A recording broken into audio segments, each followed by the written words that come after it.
Bonjour à tous, aujourd'hui on est avec Denis Morin, alpiniste de haute altitude. Il va nous parler un peu de lui et on va lui poser quelques questions. Tu peux te présenter? Salut, moi c'est Denis Morin, j'ai 56 ans. Je viens du monde. Moi je viens plus du monde du BMX. Après ça, j'ai coursé sur la Coupe du Monde, j'ai coursé sur la Coupe du Monde en grande montagne, en BMX. Après ça, comme on dit, moi c'est venu à peu près à l'âge de peut-être 16-17 ans que la montagne m'a commencé à plus m'intéresser. J'ai été élevé dans le bois, tout ça, j'ai toujours été dans le bois. Ça a plus m'intéressé, je vais aller voir qu'est-ce qui se passe en haut. Qu'est-ce qui se passe en haut d'une montagne, qu'est-ce qu'on voit. Le fait de pouvoir monter en haut d'un sommet et d'être fier de soi-même et autres. C'était plus découvrir aussi jusqu'où moi je peux aller. C'était surtout ça que j'ai découvert dans tous les sports que j'ai fait. Toujours d'aller au-delà d'eux, toujours plus, toujours, comme on dit, mettre mon corps à l'épreuve. Je serais plus comme ça. J'ai été garde-chasse pendant 8 ans dans le Nord, j'ai été surintendant d'une carrière, j'ai été coach de l'équipe du Québec en BMX, j'ai été propriétaire d'une entreprise. Aujourd'hui, je suis comme semi-retraité, je donne des cours aux professionnels en montagne et en BMX. Je travaille aussi à la base de Valcartier pour construire des trails de vélo de montagne. Tout ça. Le plus grand défi du Mont Everest, ça serait quoi pour toi? Le plus grand défi, je te dirais que c'est de rester en vie, je pense. Oui, c'est vraiment rester en vie. Mais surtout,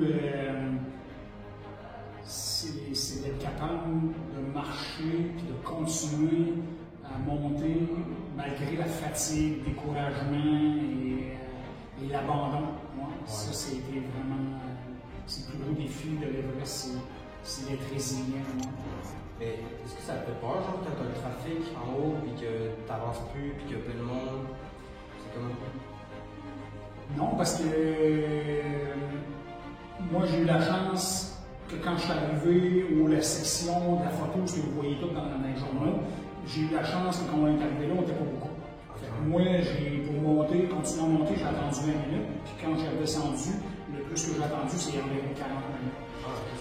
L'avantage que j'avais, c'est qu'avec mon chef d'expédition, c'est quand les gens se reposaient, nous autres on marchait, puis quand les gens marchaient, nous autres on se reposait. Fait que quand on est parti pour faire le dernier push-up, comme on dit, ben, on était 80 alpinistes. On n'a pas eu à vivre l'attente extrême que vous avez vue dans les photos et autres. Mais oui, ce petit côté-là fait peur aussi. Parce que tu ne veux pas vivre ça. Parce que souvent, tu peux tomber dans l'échec, parce qu'après 2 heures et 3 heures d'attente, tu peux être obligé de revenir de bord et même pas être capable de faire le sommet parce qu'il y a trop de monde. Oui, c'est sûr. Et mettons l'entraînement? Entraînement, je te dirais, j'ai été dans le sport de très haut niveau toute ma vie. Fait que, je me suis entraîné toute ma vie. Fait que j'ai pas eu grand-chose à changer. J'étais déjà en forme. Fait que, mais la seule chose, c'est pour les prochaines expéditions, moi j'ai un gars de vélo, ça va être de marcher plus. Je marchais déjà beaucoup, mais ça va être de faire moins de vélo, mais de marcher plus, pour créer une endurance de marche plus longtemps. Mais l'avantage que j'ai eu à faire du vélo, c'est que j'avais une récupération incroyable. Moi, en une demi-heure, j'ai récupéré. C'est en haute altitude, on parle. OK. C'est cool. Mais la préparation, c'est ça.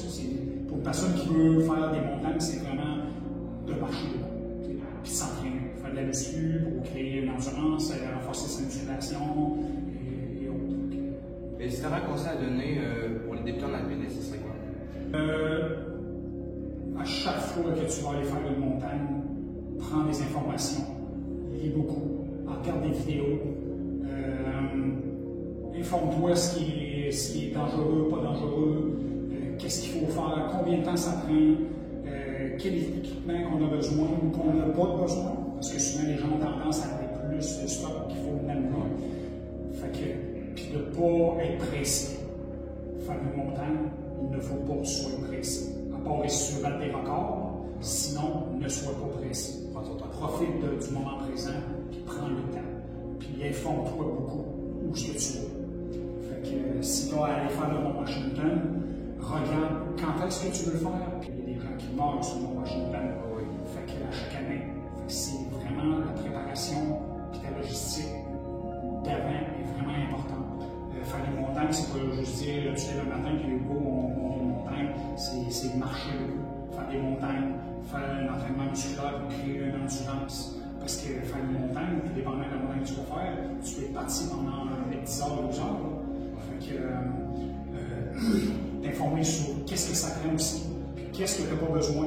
Parce que souvent, les gens ont tendance à amener plus de stock qu'il faut, puis tu traînes du stock pour rien. Puis honnêtement, si tu es bien entraîné, bien souvent, moi, ce que je faisais, du coup que j'étais plus à l'aise, j'augmentais la pesanteur de mon pack sac. Ce qui veut dire que si j'amenais plus de bouffe, plus d'eau, même si je savais que je n'allais peut-être pas plus le prendre, mais je m'amenais quelque chose qui était facile à délester et à me débarrasser. Tu sais, manger, tu manges vraiment assez. Tu veux te délester, tu vides ton eau dans le pire des cas, tu comprends? Mais si tu en manques, au moins tu en as plus. Puis aussi, ben, tu as mis un petit peu plus de lest, fait que ça augmente un petit peu ton endurance pour la montée. Fait que ça, c'est vraiment important. Si tu veux commencer à faire de la haute altitude et autres, ben, commence à faire l'escalade. L'escalade intérieure, l'escalade de l'hiver de glace. Souvent, tu vas avoir plus souvent à vivre, si tu veux faire de l'alpinisme, à vivre de la glace. L'hiver, ben, tu prends des cours de glace. Il y a des cours aussi qui se donnent pour l'alpinisme, qui se donnent à Montréal, Saint-Gabriel du Sud. Ça aussi, quand tu commences à progresser plus, ben, tu dois t'informer. C'est toujours mieux d'en avoir plus que pas assez. Parce que le reste, quand tu commences à faire l'altitude, tu joues quand même avec ta vie. Prends les renseignements. Qu'est-ce qui arrive si je manque en montagne de l'oxygène? Y a une médication qu'il faut jamais boire. Plus que tu vas t'informer avec le temps, plus que tu vas devenir confiant, moins tu vas devenir stressant, puis moins tu vas devenir dangereux aussi, tant pour toi que pour les autres. Ouais, c'est ça. Sérieusement, c'était pas mal ça. J'espère qu'on va se revoir un moment. Oui. Peut-être une autre vidéo, on se voit. Yes, ça va nous faire plaisir. Merci. Merci à Danny Morin pour cette merveilleuse entrevue.